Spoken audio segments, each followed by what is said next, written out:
Hello students. सो अभी तक हमने जो था चैप्टर फर्स्ट कंप्लीट कर लिया है, एनालिसिस ऑफ स्ट्रेन। और अब हम स्टार्ट कर रहे हैं next chapter, chapter number 2, and the chapter is analysis of stresses. अभी तक हमने स्ट्रेन की बात की थी, अब हम यहाँ पे स्ट्रेसेस की बात करेंगे। Introduction. In this chapter we consider the continuous medium. ध्यान रखिएगा, पहली इंपॉर्टेंट चीज़ कि जिस भी ऑब्जेक्ट के ऊपर आपने वर्क करना है that must be continuous. In this medium there are two type of forces. यहाँ दो तरह की फोर्सेज होंगी। नंबर एक, बॉडी फोर्सेस या वॉल्यूम फोर्सेस। बॉडी फोर्स बोल लो या वॉल्यूम फोर्स बोल लो, एक ही बात है। नंबर दो, सरफेस फोर्सेस। तो सरफेस फोर्सेस की बात तो हम तब करेंगे जब हम किसी सरफेस के ऊपर एक्सपेरिमेंट परफॉर्म करेंगे, और वॉल्यूम फोर्सेस या बॉडी फोर्सेस की हम तब बात करेंगे जब उस सरफेस के द्वारा जो भी बॉन्डिंग एरिया होगा, उसमें जो भी वॉल्यूमेट्रिक रीजन जनरेट होगा, उसमें जो फोर्सेस होंगी उसकी स्टडी जो होगी that is volume forces.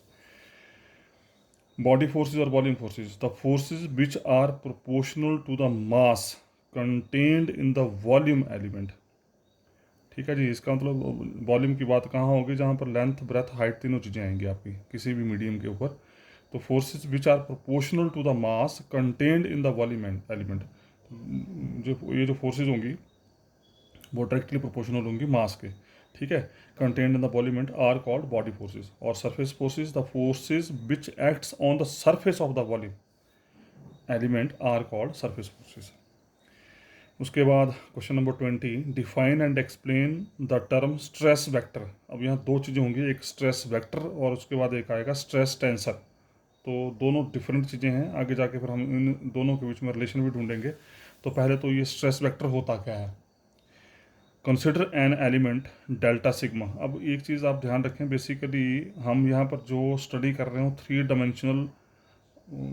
Dimensional space में स्टडी कर रहे हैं, और थ्री डायमेंशनल बॉडी को two dimensional banana it is quite difficult.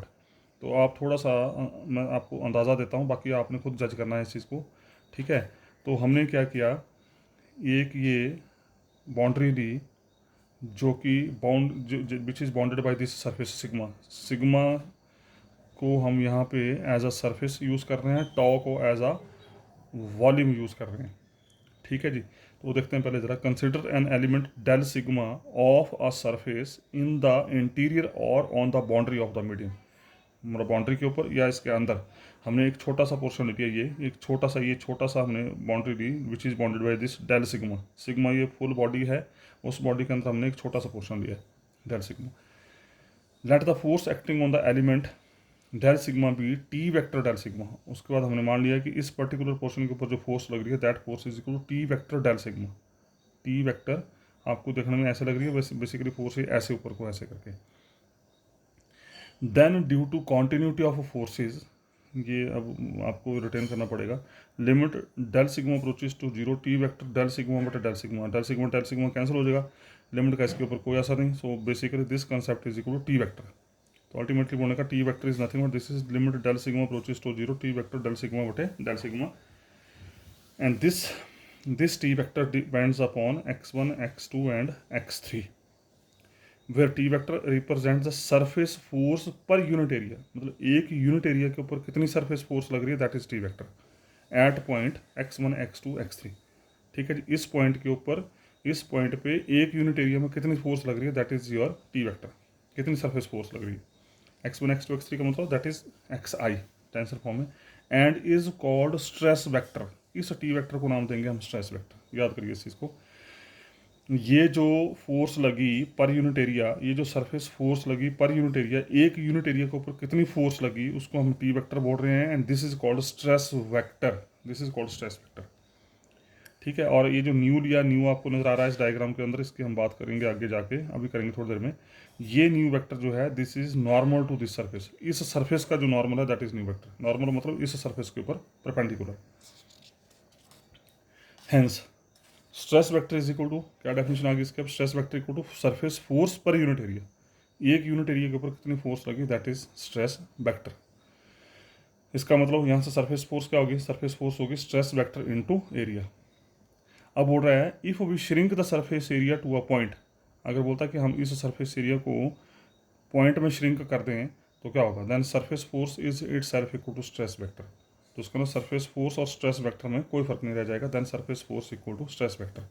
If del sigma be the surface element in the interior of medium, then we take one side of the element del sigma positive, जो आपने diagram देखा था del sigma लिखा था, तो बोला कि एक साइड उसकी पॉजिटिव लेंगे और दूसरी साइड उसकी नेगेटिव लेंगे। तो to represent surface force T vector del sigma, अब आपने देख ली ये सरफेस फोर्स क्या थी, टी वेक्टर डेल सिग्मा थी सरफेस फोर्स। बोलता कि अगर ये सरफेस होगी पॉजिटिव साइड में या होगी नेगेटिव साइड में, तो हमने क्या किया, अब ये फोर्स पॉजिटिव डायरेक्शन में है कि नेगेटिव डायरेक्शन में है, उसके लिए हमने एक यूनिट नॉर्मल डिफाइन किया न्यू, और ये न्यू डिसाइड करेगा, अब ये न्यू डिसाइड करेगा कि T vector del sigma positive side में कि नेगेटिव साइड में। So we define a unit normal nu to the surface element of area del sigma, उस सरफेस एलिमेंट के ऊपर आपने न्यू एक नॉर्मल दिया। नाउ दिस नॉर्मल डिसाइड्स कि ये T vector del sigma negative है या T vector del sigma positive है। तो अब एक चीज़ ध्यान से सुने, नॉर्मल का मतलब इस सरफेस के ऊपर परपेंडिकुलर, जैसे ये परपेंडिकुलर मैं पेन लगा रहा हूँ यहाँ पे, ये परपेंडिकुलर, ये दिस इज नॉर्मल। तो इसकी दो डायरेक्शन होंगी, या तो इसकी डायरेक्शन नीचे की तरफ होगी या इसकी डायरेक्शन ऊपर की तरफ होगी। अगर ऊपर की तरफ होगी तो उसका दिस फोर्स इज पॉजिटिव, और इसकी डायरेक्शन अगर नीचे की तरफ होगी तो दिस फोर्स इज नेगेटिव। तो इस नॉर्मल की दो डायरेक्शन होंगी, either this direction is in outward direction or this direction is in inward direction. If it is in outward direction then this force is positive, if it is in inward direction then it is negative. It gives the, मतलब ये normal जो है nu जो है, it gives the direction of positive side of the force T vector del sigma and force on the negative side by minus T vector del sigma. In general we denote stress vector T vector nu. In general जो stress vector को हम लिखते हैं T vector और सिर के ऊपर new, T vector सिर के ऊपर न्यू। इसका मतलब जिस सरफेस के ऊपर आप ये स्ट्रेस वेक्टर लगा रहे हैं, ये जिस सरफेस के ऊपर स्ट्रेस वेक्टर आ रहा है उस सरफेस का नॉर्मल है न्यू। तो पढ़ेंगे कैसे, टी वेक्टर न्यू, तो जिस सरफेस के ऊपर ये फोर्स लग रही है उस सरफेस का नॉर्मल है new.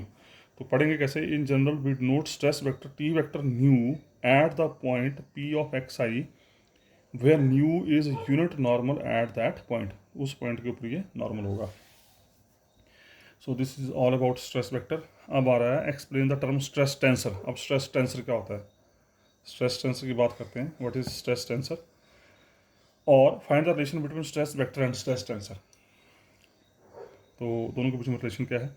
Here we will show that state of stress at any point of the medium is completely characterized by the specification of 9 quantities called component of stress tensor।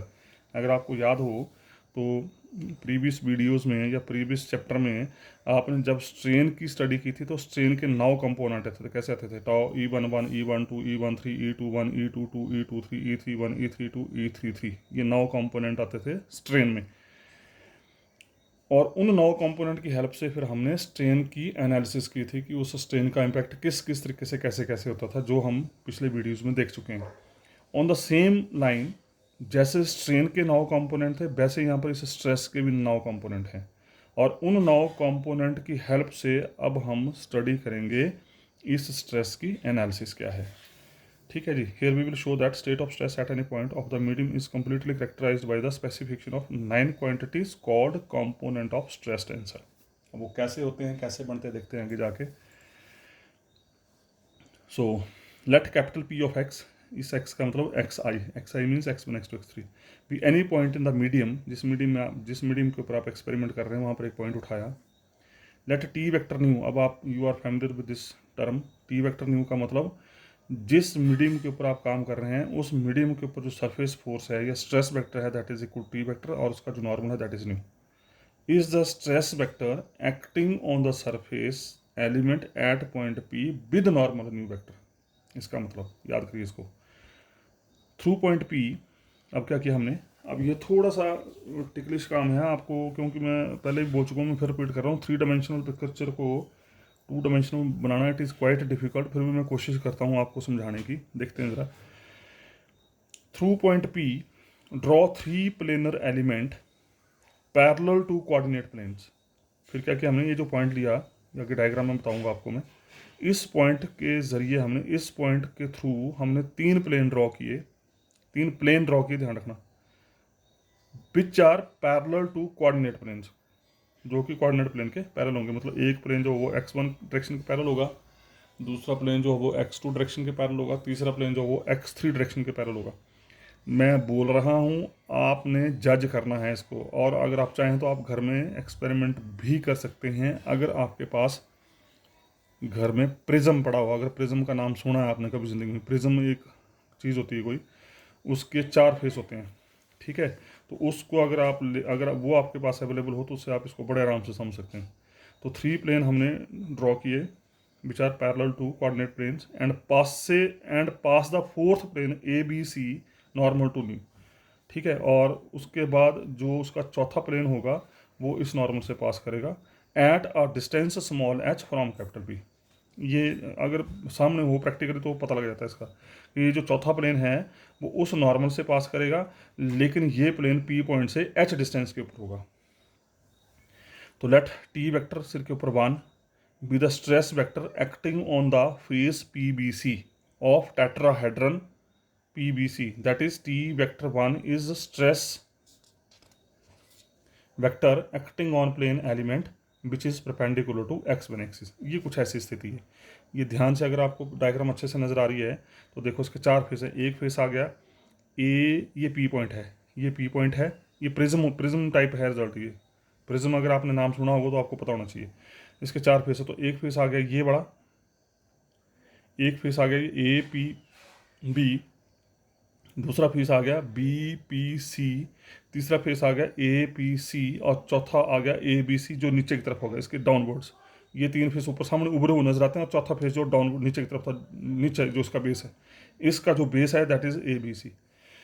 तो किया क्या हमने हमने ये 3 फेस लिए, ये 3 फेस हमने ये 3 प्लेन ड्रॉ किया हमने इस तरीके से ड्रॉ की कि जो चौथा प्लेन है इसका, चौथा मतलब ये ABC जो है, ये ABC जो प्लेन है, एक तो वो न्यू नॉर्मल से पास कर रहा है और साथ में वो P पॉइंट से H डिस्टेंस के ऊपर है। ये H पॉइंट है, ये P पॉइंट है, ठीक है। तो इस फेस के ऊपर ये मैंने PBC फेस, अब जो यहाँ पर लैंग्वेज लिखी है मैं उसको आपको डायग्राम में समझा रहा हूँ। ये जो PBC फेस लिया, इसके ऊपर मैंने नॉर्मल ले लिया, इसके ऊपर मैंने स्ट्रेस वेक्टर ले लिया T वेक्टर जिसका नॉर्मल है 1। इस फेस का नॉर्मल है 1, न्यू 1 बोलो आप, और इसके ऊपर फोर्स ले लिया हमने T वेक्टर। तो इस T वेक्टर के अनुसार जो कंपोनेंट आएंगे वो आएंगे τ11 τ12 τ13, क्योंकि 3 डायमेंशनल पिक्चर है तो इसके 3 ही कंपोनेंट हैं। इस T वेक्टर के 3 कंपोनेंट होंगे τ12 τ11 τ13। दूसरा फेस लिया मैंने APC, अगेन सेम, इसका जो स्ट्रेस वेक्टर है that is T vector 2 means new 2 बोलो, 2 बोलो, 2 इसका नॉर्मल है, और इसके कंपोनेंट हैं τ21 τ22 τ23।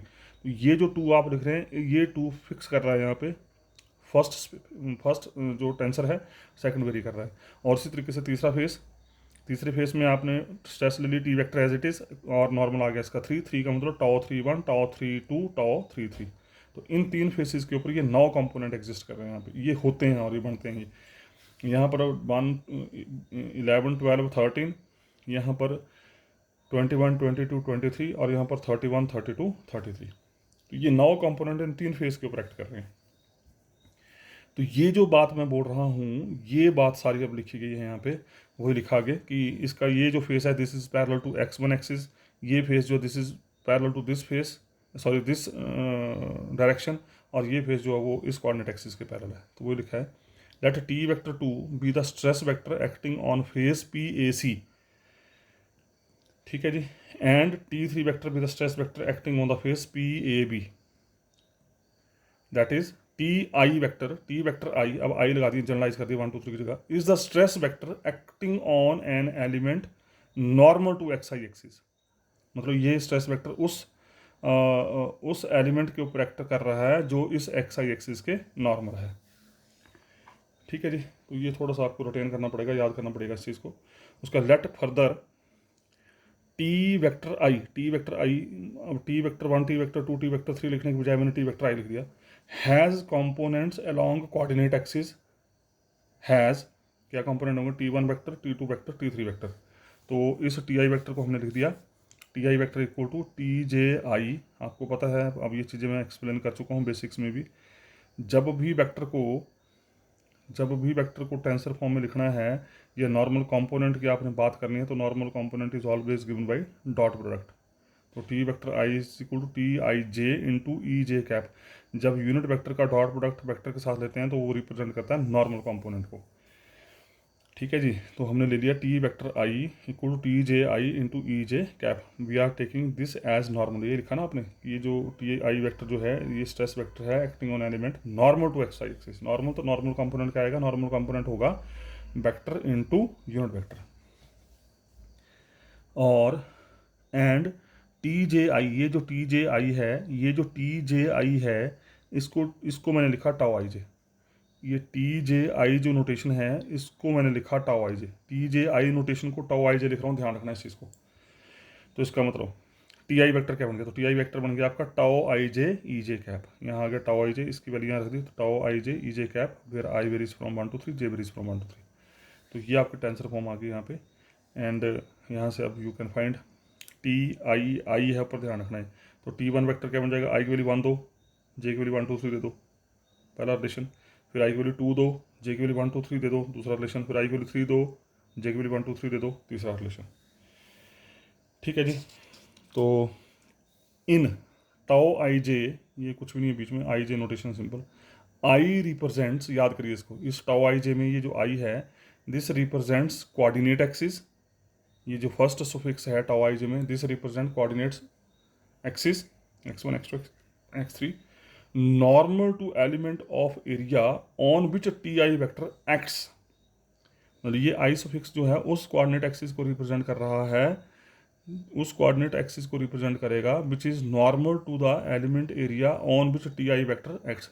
जिस एरिया के ऊपर ये फोर्स एक्ट कर रही है उसके उसका ये नॉर्मल होगा, coordinate axis normal to this. And J gives direction of component of this stress vector. और ये जो सेकंड स्विक्स है ये रिप्रेजेंट करेगा उस स्ट्रेस वेक्टर की डायरेक्शन को। तो सेकंड स्विक्स रिप्रेजेंट करेगा स्ट्रेस वेक्टर की डायरेक्शन को, और फर्स्ट स्विक्स जो है वो रिप्रेजेंट करेगा उस कोऑर्डिनेट एक्सिस को which is normal to element area on which T I vector acts, जिसके ऊपर ये फोर्स एक्ट कर रही है। द 9 स्केलर क्वांटिटीज, अब ये बनी 9 scalar quantities, tau I J, I varies from 1 to 3, J varies from 1 to 3 are the component of stress tensor, are the component of stress tensor. तो अल्टीमेटली बोलने का मतलब ये होगा कि ये टी वेक्टर यहाँ पर अगर स्ट्रेस वेक्टर का काम कर रहा है तो ये टाउ आई जे यहाँ पर स्ट्रेस टेंसर का काम कर रहा है, और इसके होंगे 9 component. Hence, state of stress at a point can be completely characterized by 9 components of stress tensor at that point are known, and these are tau 11, tau 22, tau 33। tau 11 कहाँ होगा, x1 डायरेक्शन में, जैसे E11 होता था, अगर आपको याद हो E11, E22, E33 are principal strains, और E21, E23, E31 वो होती थी शेयरिंग स्ट्रेन्स। तो on the same way, same line, tau 11, tau 22, tau 33 are known as normal component of stress, normal component of stress या principal stresses. इनको principal stresses बोलो या normal component बोलो, because these are the components which are directly along x1 direction, x2 direction and x3 direction. और बाकी जो बचे tau 12, tau 21, tau 13, tau 31, tau 32, tau 23, they are sharing या tangential components, sharing या tangential components, sharing या tangential stresses. उसके बाद next article है question number 22। Prove that the state of stress at any point of the medium is completely known by 9 quantities tau I J. ये prove करना है, या और इसको कैसे पूछा है, prove that T I nu, T I vector nu is equal tau J I nu J. इसको याद करो, लेकिन इसको यूज़ करेंगे बार बार। और drive question number 23, drive stress equation of equilibrium, पहले इसको करेंगे उसके बाद फिर इसको करेंगे। और derive equation of equilibrium in Cartesian form, मतलब इसको कार्टेशियन फॉर्म में भी ड्राइव करना है। And show that stress tensor is symmetric, और उसके बताना है कि स्ट्रेस टेंसर जो है वो सिमेट्रिक होता है। मतलब टाउ आई जे लिखो या टाउ जे आई लिखो, इसका जैसे स्ट्रेन कंपोनेंट सिमेट्रिक थे वैसे स्ट्रेस कंपोनेंट भी सिमेट्रिक होते हैं। और कैसे पूछा इसको, prove that stress tensor is symmetric by taking resultant movement at equilibrium state. तो पहले हम करते हैं क्वेश्चन नंबर 22 को, फिर इसको देखते हैं। Okay, question number 22 answer, let us consider any point P in the medium and let nu vector be the unit normal to an element of the surface passing through point P। अब ये चीज़ें आपको याद हो जानी चाहिए। हमने क्या किया, एक मीडियम लिया, उसके ऊपर एक पॉइंट लिया, और उस मीडियम के सरफेस के ऊपर जो नॉर्मल है that is equal to nu vector, और टी वेक्टर न्यू का मतलब हुआ कि उस सरफेस के ऊपर जो स्ट्रेस वेक्टर एक्ट कर रहा है that is equal to T vector जिसकी डायरेक्शन न्यू है। ठीक है जी।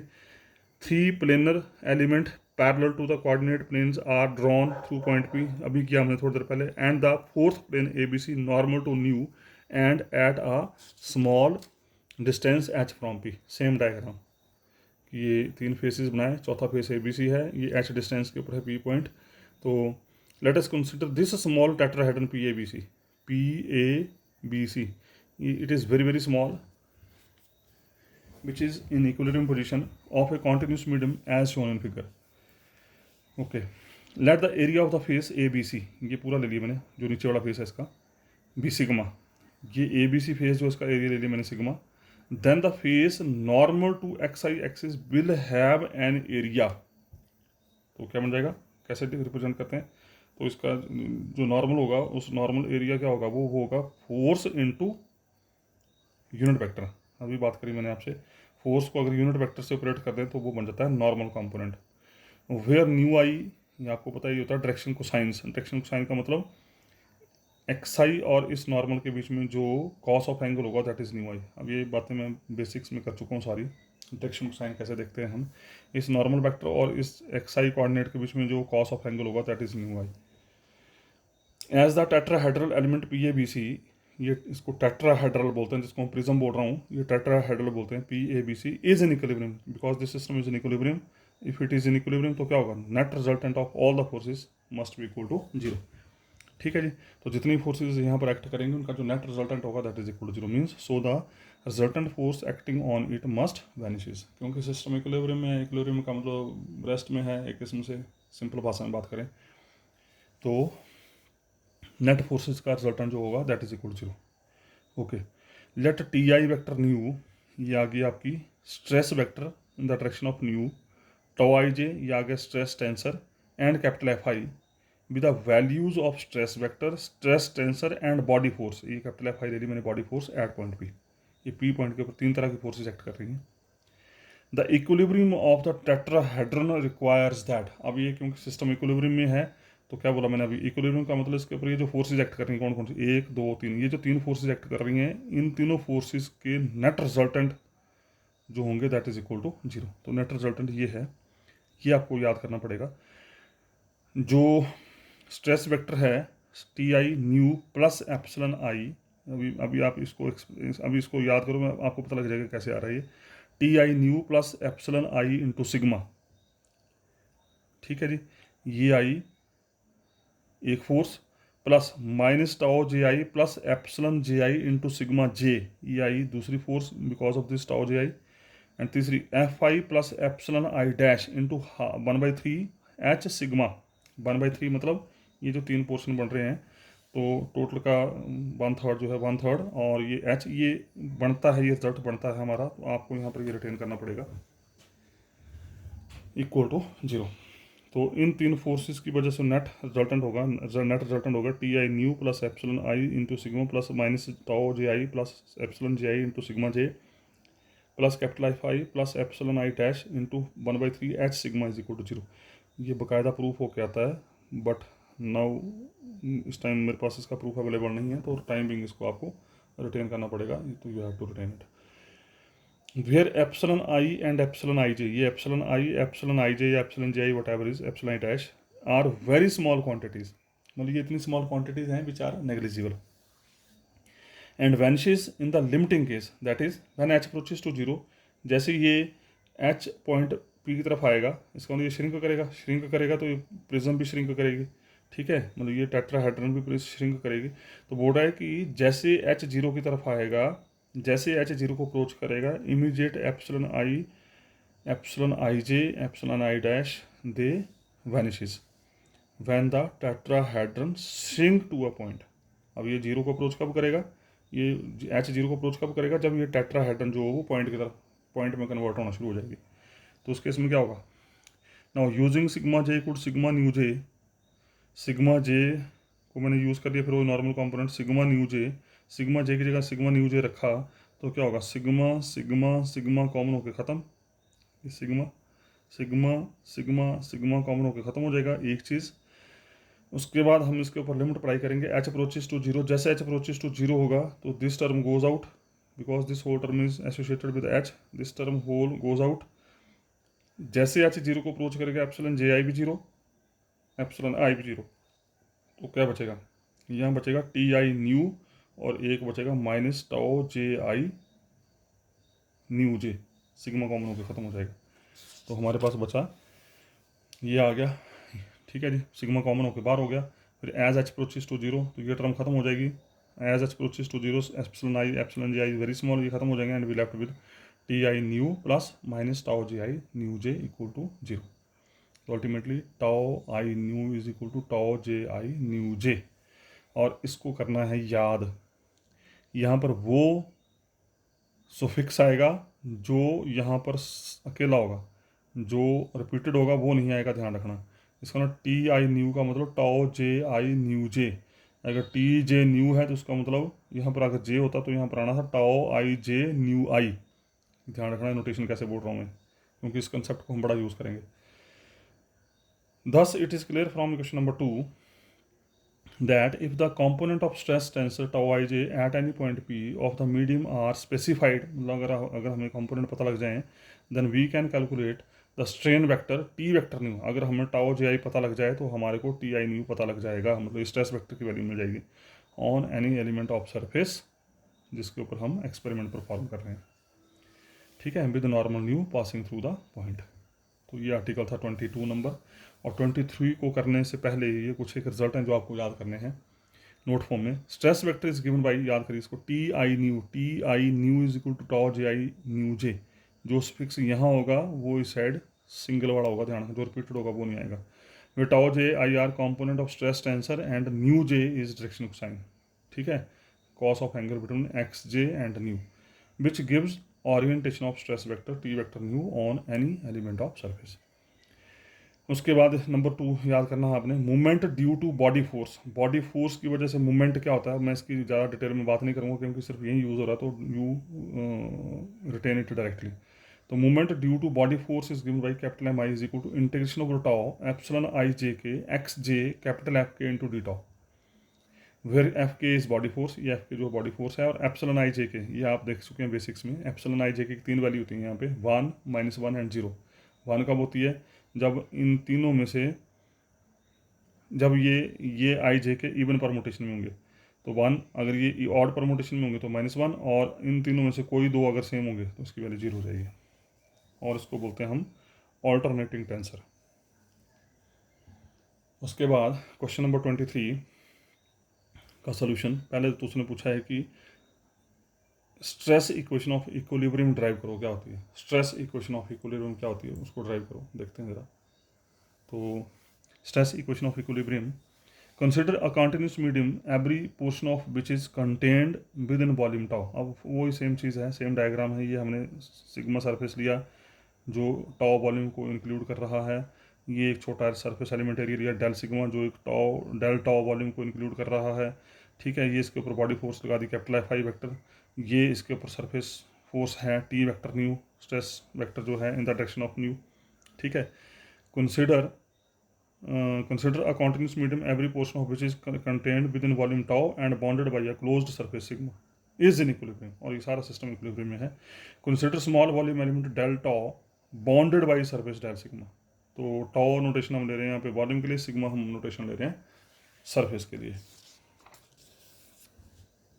उसके बाद if capital F vector be the body forces and T vector nu be the surface forces then total body force is equal to, F ले ली body force, T vector nu ले ली surface force, तो total body force क्या हो जाएगी, तो total body force क्या बन जाएगी, integration of tau capital F I D tau, ठीक है। अगर एक यूनिट वॉल्यूम के ऊपर फोर्स नहीं लग रही तो टोटल सब वॉल्यूम के ऊपर फोर्स क्या हो जाएगी, integration of tau F I D tau, कोई दिक्कत नहीं है।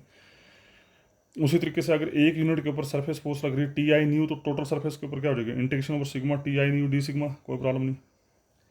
फॉर स्टेट ऑफ इक्विलिब्रियम, अगर सिस्टम आपका इक्विलिब्रियम में है तो क्या होगा, फोर्सेज का नेट रिजल्टेंट इक्वल 0, तो दोनों फोर्सेज का sum that is equal 0। This integral as it is, और इस यहाँ पर this is the surface integral and by using your क्या बोलते हैं गॉस डाइवर्जेंस थ्योरम, नहीं no Gauss divergence theorem, this is integration of sigma T I nu की value रख दी मैंने tau J I nu J, T I nu की value रख दी tau J I nu J D sigma. Prove it by question number 22। Question number 22 से first of all you have to prove T I nu equal to tau J I nu J. Value रखने के बाद अब लगाई हमने यहाँ Gauss divergence theorem. और Gauss divergence theorem क्या बोलती है, सरफेस टू वॉल्यूम कैसे जाते हैं, इंटीग्रेशन ओवर सिग्मा बताया आपको बेसिक्स में, A I nu I D sigma को we can write integration over tau A I comma I D tau, A I comma I D tau. तो यहाँ पर ए आई का काम कौन कर रहा है, टाओ जे आई, न्यू आई आपके साथ लगा है, तो ये पूरा रिजल्ट इट कन्वर्टेड टू क्या बन जाएगा, A I means tau J I comma I. तो टाओ जे आई कॉमा, क्योंकि न्यू जे है यहाँ पे तो जे आ जाएगा, अगर यहाँ न्यू आई होता तो यहाँ पर आई आ जाना था। तो टाओ जे आई न्यू जे, तो जो रिपीट कर रहा है उसके साथ डिफरेंशिएशन आती है, ध्यान रखना। तो टाओ जे आई कॉमा जे, मतलब टाओ जे आई को we are differentiating with respect to X J D tau equal to. हमने गॉस डाइवर्जेंस थ्योरम लगा के इस सरफेस इंटीग्रल को वॉल्यूम इंटीग्रल में कन्वर्ट कर दिया। नाउ वो था वॉल्यूम इंटीग्रल, तो कॉमन कर दिया, एक इंटीग्रल के अंदर लेके आगे। Since tau is arbitrary this integral equal to zero, इसका this term is itself equal to zero. तो tau J I comma J plus capital F I equal to zero, this is called equation of equilibrium. इसको याद करना है आपने, इसको फिर हम आगे यूज़ करेंगे जाके। तो tau J I comma J equal to minus capital F I, this is called equation of equilibrium. उसके बाद नो फ्रॉम इक्वेशन नंबर 1, या फिर वही सेम चीज़, आई की वैल्यू 1 फिक्स करो, आई की वैल्यू 1 फिक्स करके जे की वैल्यू 1 2 3 दे दो, पहली इक्वेशन। फिर आई की वैल्यू 2 फिक्स करके जे की वैल्यू 1 2 3 दे दो, दूसरी इक्वेशन। फिर आई की वैल्यू 3 फिक्स करके जे की वैल्यू 1 2 3 दे दो, तीसरी इक्वेशन। कोई दिक्कत नहीं। Capital F I are component of body forces, मतलब F1 F2 F3 वो हैं बॉडी फोर्सेज के component. In the absence of body forces equation of equilibrium will be, अगर एफ आई ना हो वहाँ पे, अगर एफ आई ना हो तो इक्वेशन ऑफ इक्विलिब्रियम क्या बन जाएगी, tau J I comma J equal to zero बन जाएगी ना। तो एफ आई अगर नहीं है तो उसका ना इक्वेशन ऑफ इक्विलिब्रियम होगी tau J I comma J equal to zero. Also equation of equilibrium in Cartesian coordinate can be written as, पूछा है क्वेश्चन में उसने, तो कार्टेशियन फॉर्म में कैसे लिखेंगे, 1 की जगह यहाँ एक्स यूज़ करो, 2 की जगह वाई यूज़ करो, 3 की जगह जेड यूज़ करो। इस एक्सप्रेशन में, इन तीनों एक्सप्रेशन में एक्स की जगह 1 की जगह एक्स, 2 की जगह वाई, 3 की जगह जेड यूज़ करें, तो these 3 expression are like this. ठीक है जी। तो ये उसने पूछा था यहाँ तक क्वेश्चन कि इक्वेशन ऑफ इक्विलिब्रियम निकालो और कार्टेशियन फॉर्म में इस इक्वेशन ऑफ इक्विलिब्रियम को लिखो। तो equation of equilibrium in Cartesian form ये आ गया। दूसरा उसने पूछा है कि इसकी सिमेट्री डिस्कस करो टाओ आई जे की, वेदर इट इज सिमेट्रिक और एंटी सिमेट्रिक और वट एवर इज। तो now we will discuss symmetry of this stress tensor tau I J. Here we will consider the conditions under which the resultant movement due to body and surface forces vanishes। क्योंकि system equilibrium में है तो हम यहाँ पर उस situation को study करेंगे जिसमें बॉडी फोर्स और सरफेस फोर्स की वजह से जो भी नेट मूवमेंट बनेगा that must be equal to zero. तो देखते हैं ज़रा, we know movement due to body force लिखा था भी आपने बेसिक्स में, लिखा था भी पीछे डेफिनेशन में, integration tau epsilon I J के एक्स जे एफ के D tau. And movement due to surface force क्या हो जाएगा, सरफेस फोर्स में क्या आ जाएगा, बॉडी फोर्स में कैपिटल एफ के आ गया, बाकी सारी चीज़ें सेम, और सरफेस फोर्स में एफ के की जगह आ गया टी के new, because surface force is T के न्यू। ठीक है, D sigma. But because of equilibrium net resultant equal zero, इसका दोनों का सम जीरो हो जाएगा। तो दोनों का सम जीरो हो गया, सेम जैसे अभी ऊपर किया आपने, तो इन दोनों का सम जो वो जीरो के बराबर आ गया। उसके बाद नेक्स्ट स्टेप में क्या किया आपने, नेक्स्ट स्टेप में first integral is as it is, integration of tau epsilon I J के एक्स जे एफ के D tau as it is, ये first integral as it is. ठीक है, और सेकंड इंटीग्रल में क्वेश्चन नंबर 22 को use कर लिया फिर से, एप्सिलॉन आई जे के एज इट इज़। ठीक है, एप्सिलॉन आई जे के एज इट इज़ और X J as it is, और टी के न्यू की वैल्यू फिर पुट कर दी नंबर 2 से, नंबर 22 क्वेश्चन नंबर 22 से टी के न्यू की वैल्यू फिर पुट कर दी, tau L K nu L. अब यहाँ स्विक्स हमने एल यूज़ कर लिया, ध्यान रखना है, D sigma equal to zero by question number 22। उसके बाद ये इंटीग्रल एज इट इज़, ये सरफेस इंटीग्रल में फिर हमने गॉस डाइवर्जेंस थ्योरम लगाई। जब गॉस डाइवर्जेंस थ्योरम लगाई तो this surface volume, this surface integral converted to volume integral epsilon I J के as it is, epsilon I J के एज इट इज़, क्योंकि this is a rotational alternate tensor, तो ये इसको तो कोई फर्क नहीं पड़ेगा। तो बचा कौन, ये बचा सिर्फ X J tau L K nu L. तो X J tau L K this is differentiated with respect to L, तो कर लिया X L of X J tau L K D tau equal to zero. उसका दोनों volume integral हैं, ये clear हो गया आपको। ये यहाँ पर लगाई गॉस डाइवर्जेंस थ्योरम, ध्यान रखना है। फिर दोनों इंटीग्रल को क्लब कर दिया, एक इंटीग्रल के नीचे लेने के साथ साथ एप्सिलॉन आई जे के कॉमन ले लिए, साथ में 2 स्टेप कर दिए, एक तो एप्सिलॉन आई जे के कॉमन लिया और एक इंटीग्रल के नीचे लेके आ गए। उसके बाद अगले स्टेप में X J as it is, F K as it is, X J as it is, tau L K comma L, इसकी वैल्यू पुट कर दी minus F K, equation of equilibrium number one से tau L K comma L minus F K, ये equation of equilibrium से value put कर दी। X J comma L, ये X J को with respect to L differentiate कर रहे हैं तो एक्स जे कॉमा एल, ये आ गया टॉ एल के, ये आ गया डी टॉ इक्वल टू 0। उसके बाद ये एक्स जे एफ के दोनों cancel out, epsilon I J के as it is, X J L into tau L K D tau equal to 0, but epsilon is arbitrary, sorry tau is arbitrary, तो this term must be equal to 0, ये 0 हो गया। उसके बाद ध्यान दीजिए X J comma L को we can write delta J L, पहले भी हम ये कई बार प्रैक्टिस कर चुके हैं। एक्स जे कॉमा एल को we can write delta J L, इसका मतलब क्या है, इसका मतलब है करली एक्स जे बटा करली एक्स एल। तो जब जे और एल सेम होंगे तो इसकी वैल्यू 1 बन जाएगी, जे और एल डिफरेंट होंगे तो इसकी वैल्यू 0 बन जाएगी, which is it self is connected delta. तो एक्स जे कॉमा एल लिखो या डेल्टा जे एल लिखो, एक ही बात है। मैं फिर रिपीट कर रहा हूँ, ये हम पीछे काफ़ी प्रैक्टिस कर चुके हैं पिछले चैप्टर में। उसके बाद फिर सेम, तो यहाँ पर जैसे ही ये जो सेम है, इस सेम को हटा दिया, delta J L tau L के में जो सेम होता है उसको छोड़ देते हैं, तो बाकी क्या बचा जे के, तो ये आ गया टाओ जे के इक्वल टू 0। ठीक है जी, टाओ जे के। और वैसे भी अगर नहीं है तो वैसे कर लो आप, जैसे एल की वैल्यू जे होगी, जैसे ही सेल की वैल्यू जे होगी बन जाएगा डेल्टा जे 1 हो जाएगा और यहाँ टाओ जे के आ जाएगा इक्वल टू 0। तो एप्सिलॉन आई जे के टाओ जे के इज इक्वल टू 0। फिर वही सेम चीज़, आई की वैल्यू 1, ठीक है। अब ये टास्क तुम्हारा है, यहाँ पे मैंने एक लाइन में लिख दिया है। और अगर इसकी फिर दोबारा मैं वही बोलूँगा, अगर आपने इसकी डिटेल में स्टडी करनी है तो go through the videos number I think 2 और 3 of fluid dynamics, 3 and 4 video number 4, जिसमें आर्टिकल किया था translation, rotation and deformation. Fluid element itself represents translation, rotation and deformation, वो वाले आर्टिकल में मैंने काफ़ी डिटेल में ये चीज़ समझाई हुई है, तो वहाँ से आप इसको देख सकते हैं। तो यहाँ पर जब आप आई की वैल्यू 1 2 3 देंगे, जे की वैल्यू 1 2 3 देंगे, के की वैल्यू 1 2 3 देंगे, तो सिर्फ ये 2 टर्म रिटेन होंगी, बाकी सारा 0 हो जाएगा। ये एक्सप्रेशन इतना नहीं बनेगा, ध्यान रखना, ये बहुत लंबा चौड़ा एक्सप्रेशन बनता है। तो ये फ्लूइड डायनामिक्स में आपको मिल जाएगा पूरी डिटेल इसकी, फुल डिटेल इसको फ्लूइड डायनामिक्स में लेक्चर नंबर 4 में आई थिंक मिल जाएगी, 3 या 4 लेक्चर जो है उसमें होगी पक्का, गारंटेड। ओके, तो epsilon 1 2 3 this is even permutation, 1 2 3 even permutation, तो उसकी वैल्यू 1 होगी। 1 3 2 दिस इज ऑड परमुटेशन, तो इसकी वैल्यू होगी -1। तो ये आ गया tau 2 3 minus tau 3 2 equal to 0। इसका tau 2 3 equal to tau 3 2 on the same lines, जिस तरीके से ये है उसी तरीके से tau 1 3 equal to tau 3 1, tau 1 2 equal to tau 2 1। इसका मतलब ultimately in general tau I J equal to tau J I. इसका मतलब ये स्ट्रेस टेंसर जो होते हैं दे आर सिमेट्रिक। इसका मतलब ये हुआ कि जिस तरीके से स्ट्रेन टेंसर आपके सिमेट्रिक थे, ई आई जे सिमेट्रिक था, वो ऑन द सेम लाइन ये टाओ आई जे भी सिमेट्रिक होगा। तो इसी के साथ ये क्वेश्चन आपका ख़त्म हुआ और थैंक यू वेरी मच।